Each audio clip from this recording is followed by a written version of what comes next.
I found this coffee maker in the trash and took it apart, since Keurigs are undoubtedly better than pot coffee makers.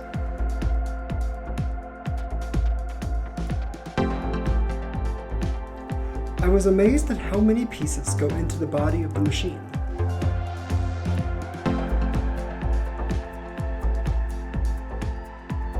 I was also intrigued by how it heats and pumps water with so few parts.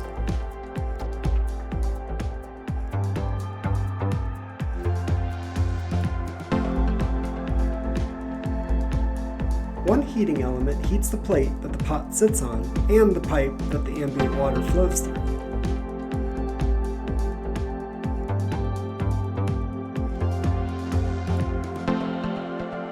Also, a simple tiny ball, strategically placed, acts as a pump.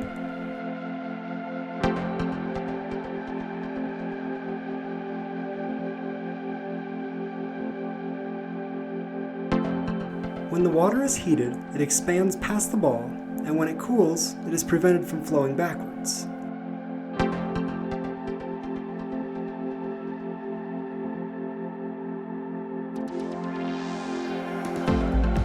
I kept these integral parts for a future video, although I don't know what it will be about yet.